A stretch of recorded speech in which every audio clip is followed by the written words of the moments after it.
Hello everybody, welcome back to the Advanced Vape channel. Today we're taking a look at the PIXIE RDA from VAPEFLY. This was sent to me by VAPEFLY for the purpose of this review, and I'm not going to change my opinion on it because of that. This is a small single coil 22mm RDA. Kind of a theme with VAPEFLY is unique things going on with the airflow. Previously with the wormhole that I reviewed, a little bit with the Galaxy's mouth to lung, they do kind of strange things with airflow, or at least unique things. And it's the same here. This isn't quite as crazy as the wormhole, but if you look, it's got kind of an angled downward slotted airflow. And I'll talk a little bit about the deck in a minute, but just talking about the airflow right now, there are two inserts that it comes with. This is what comes pre-installed, kind of a three circles there. And that can match up with either this full Cyclops airflow or a single hole for a much more restricted vape. Or there's just kind of the Cyclops thing, and that's what I'm going to put in there. And they just slot in there. Okay, so let's talk about the deck. It's a single coil offset deck. Kind of like the Death Wish RDA, but that one was much bigger. There's a notch here to put the chimney on and lock it, which is a great feature that I think all RDAs should have, but they don't. It keeps the chimney from spinning and also makes sure that the airflow is properly lined up.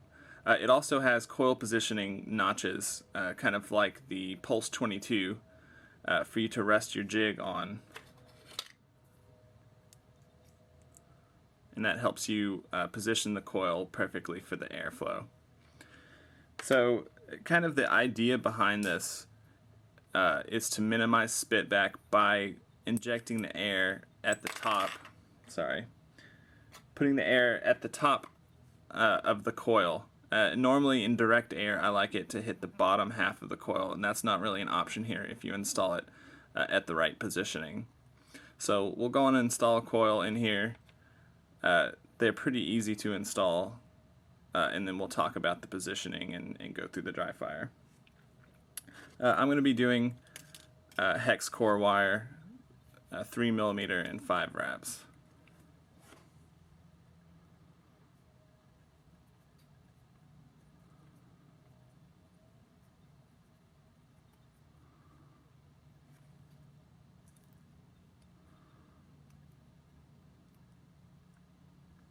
And you want to make sure you wrap it so that they're in the same plane like I just did. As you can see, these two posts are on the same level, and that makes it much easier to install when they're not kind of offset with a high and a low.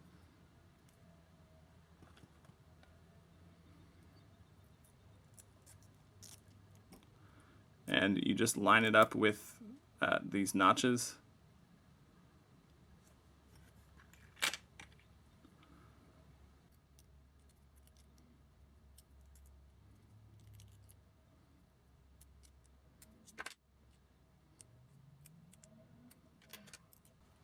Super simple to install coils on. That's it. They hang off the back here so you can cut them.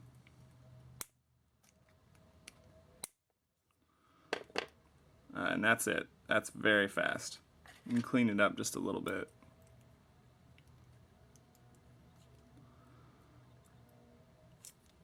And now we're ready for dry fire. And I'll point out quickly that, as you can see, it's angled downwards towards the top of the coil there.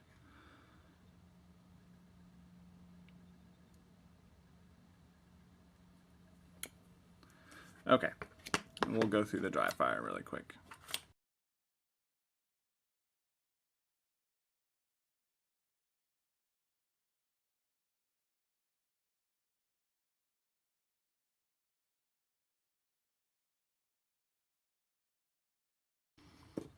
Alright, and that's it. So super fast and easy to install a coil on.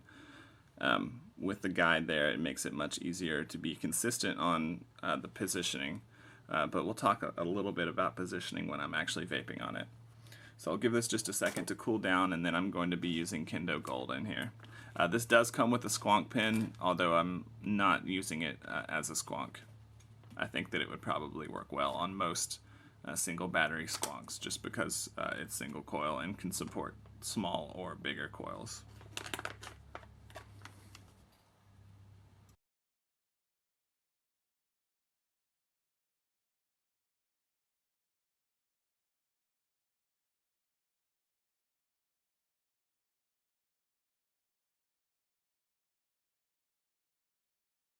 Put just a little bit too much juice in there.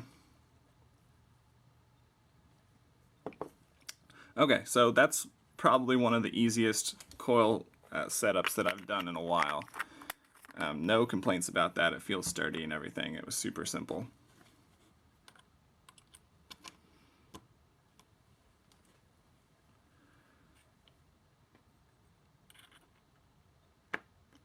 And I'm going to have the airflow all the way open and vape at maybe 50 watts. Ended up at 52.5. So let's give it a try.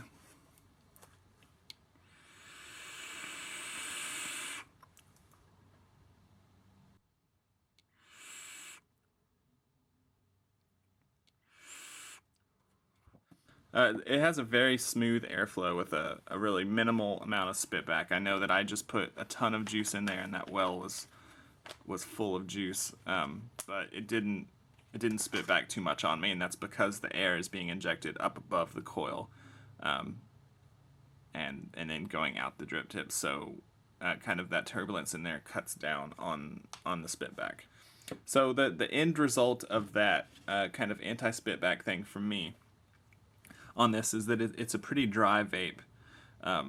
My personal preference is a kind of warm, dense vape with a very light mist of juice on your tongue. I feel like that's where the most flavor is. And this is not really like that. This is a very dry vape with just a tiny bit of juice in there. So I can taste the flavor, but it's on the dry side. Not in the way of a dry hit, but there's not that density, is what I'm trying to say.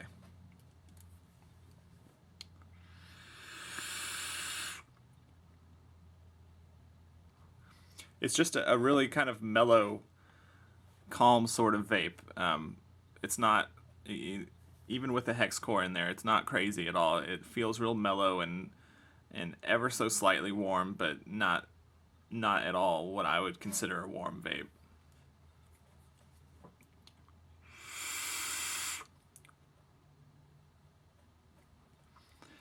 I've experimented a little bit with coil positioning on this. I've tried lifting the coil up much higher so that air is hitting the bottom half of the coil.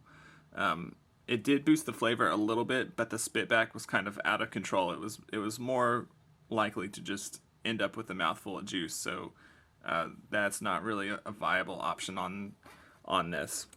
So raising the coil up higher, not really a good idea on this. This is clearly how it's meant to be positioned in here, and I think just that dry vape style is what it's shooting for.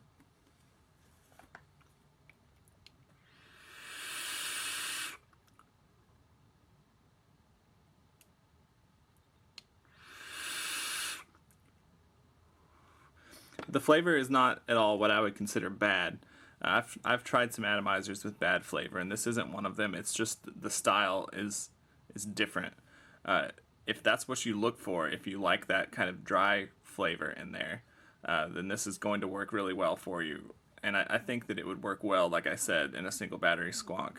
But if you're looking for that kind of juice mist, which is what I normally aim for, this doesn't really give that. It's a very, very small amount of juice when I take a vape. So all of the flavor kind of comes from the cloud instead of the juice itself. On a fresh juice fill, or if you just squonked or something, the flavor is good. It just boils down to a personal preference thing. For me, I like it to be just a little bit more dense in the flavor and the juice, like I mentioned. If you're going for a lot more mellow and calm, this does it really well. I don't have any cons at all about the way that the atomizer is produced. The machining and the quality of it is great. Not a huge fan of this engraving on here, or printing, I guess. It's okay, but the rest of the atomizer looks good. So yeah, no complaints on build quality, and I feel like the only con that I have is, like I said, totally subjective. So it's not really my personal preference, but I could see a lot of people with different preferences liking this atomizer.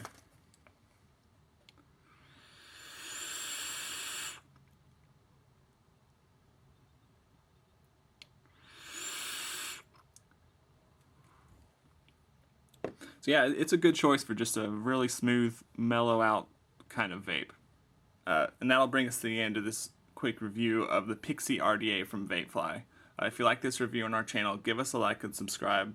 And as always, if you have any questions, leave them below in the comments or send me an email.